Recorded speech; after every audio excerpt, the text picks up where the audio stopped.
We'll go to the next keyword. What is IGR? There is a lot of confusion as to what IGR is, internally generated revenue. And I've heard people use it in different ways. But I will tell you how money enters the hospital. Is that not what you want to know? So whatever definition you want to give to it, this is the way money enters the hospital. So I have called it inflows from institutional mandates, and then inflow from other sources. So if you want to call it IGR, you are free to call it IGR. But how does money enter the hospital other than the budget? I believe that that's what you meant by IGR. Other than what is provided in the budget, this is the way money can enter the hospital. Under inflows from institutional mandate, patient care or services of other institutions. For instance, in a hospital, our main mandate is patient care. Whereas Medical and Dental Council of Nigeria is to register practitioners and license them and relicense them. That should be their key role. Also maintain disciplinary action over them if they malpractice. Okay? So that is MDCN. So they can generate money from that mandate of registering and licensing the practitioners. Even from disciplinary action, they can fine you and you pay. Okay? Then we have training. It's also a major mandate. The act that set up National Hospital included three things: patient care, training, and research. There's often partial funding for patient care in the budget. There's sometimes, particularly in the past, some funding for training. I think last year, what was on the budget for National Hospital for training was 20 million, something like that. But not all of it even came out. Okay. Let's forget that one. I've heard you talk about the budget appropriation, release, cash backing, and all that before. Okay. Inflows from other sources. Sale of government property, not the building. We can sell vehicles that have outlived their usefulness. You take permission, it is valued by Ministry of Works. You don't value it yourself. Or equipment that you have used for 20 years, 30 years, you think it's that it be useful, you can sell it as scrap. So your inflow from such sources, sale of property or consultancy services. Okay? Some people have the opinion that this one, the way they define IGR, this one should not be there, patient care. Okay?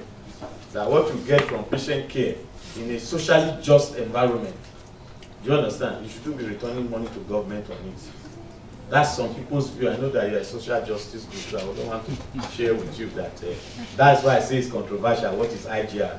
Because there are statutory laws concerning IGR, constitutionally, okay, in which you are expected to return 20% of the operating profit to government. Okay, Fiscal Social Responsibility Act expects you to report 80% of operating profit to government. If you are an IGR, 80. It's 80. So it's a 20. So I initially said 30. Yes, Fiscal Responsibility Act is 80%.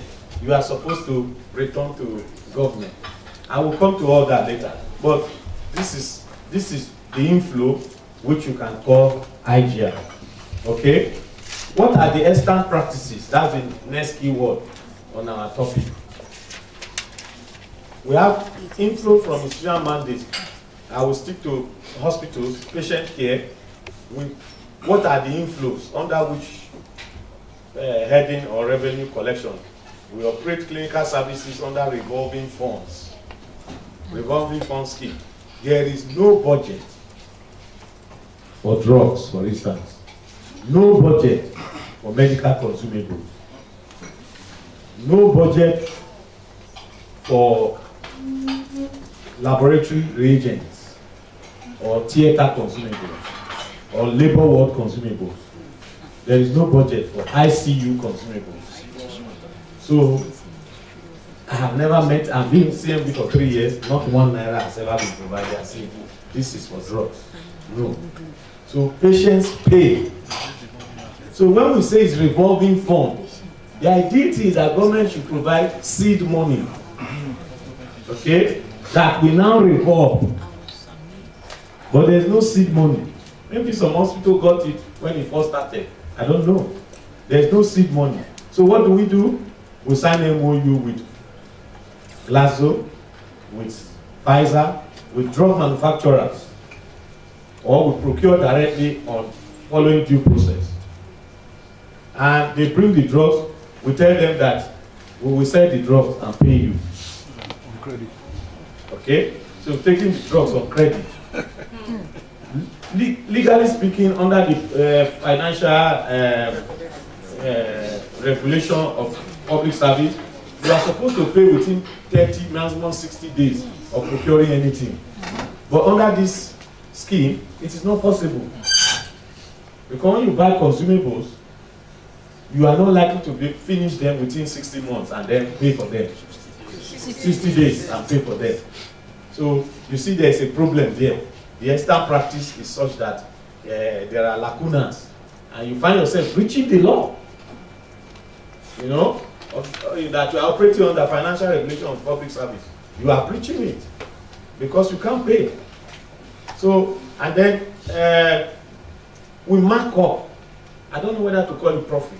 It is not profit. We mark up on what we procure. If you mark up drugs more than 20-30%, your patients will go outside to buy. Yeah. Do you understand? Yes. So you cannot mark up drugs more than necessary. So are we going to call it profit? Operation surplus? Because is 20% of drug actually enough? Of that 20%, is it enough to run even the drug revolving fund? No. Very difficult. One, you will not sell everything within even the quarter. So you will have some on ground. You need to pay electricity to maintain the cold room. Okay? If the compressor of the cold room breaks down, you need to replace it. You can't be waiting for budget or waiting for release or waiting for cash backing. No, you have to do something. Otherwise, you may lose drugs worth 20 million. But we have auditors coming to meet us and say, why did you spend IGR on buying compressor? You have spent IGR to do capital projects.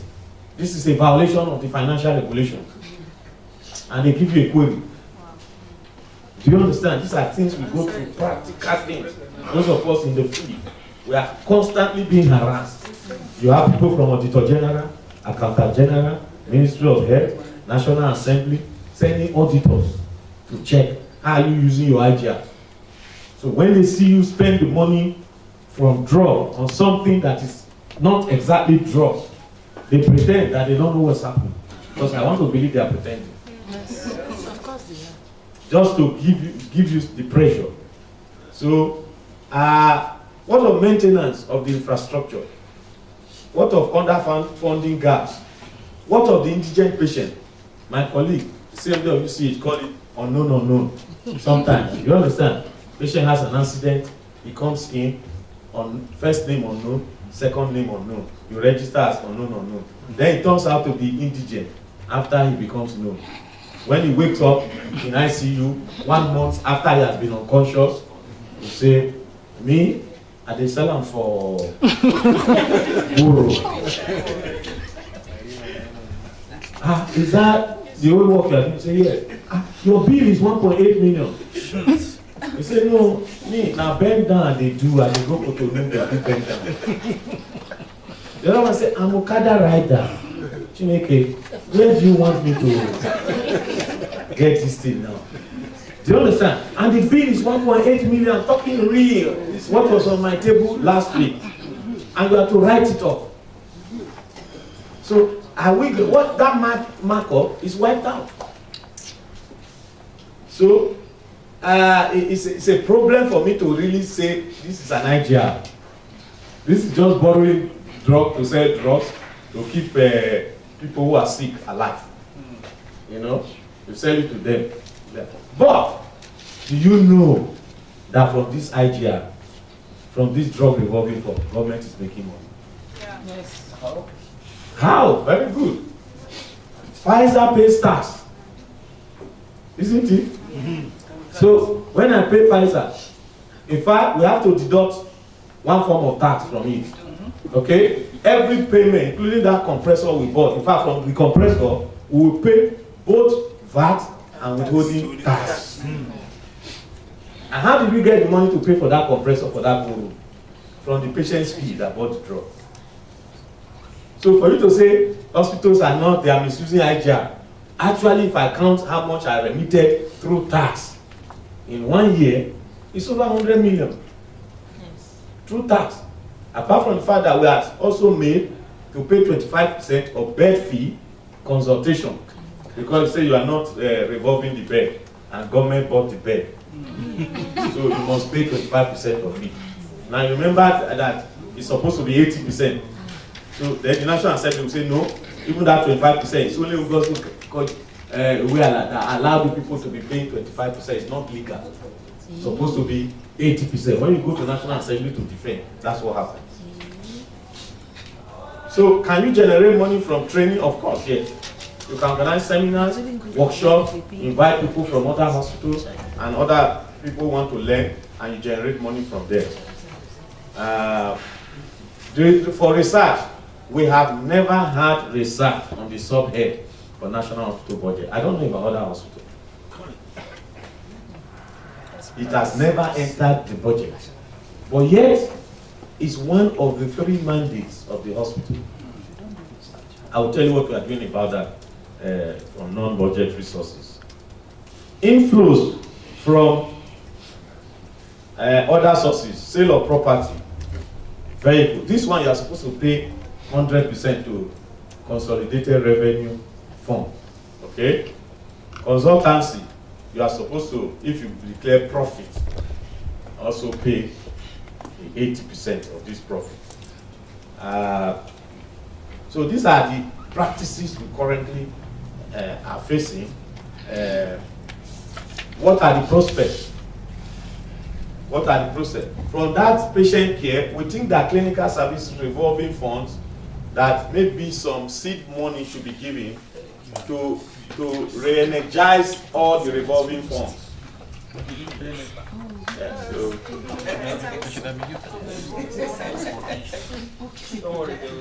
they will restore it. You see, this is it.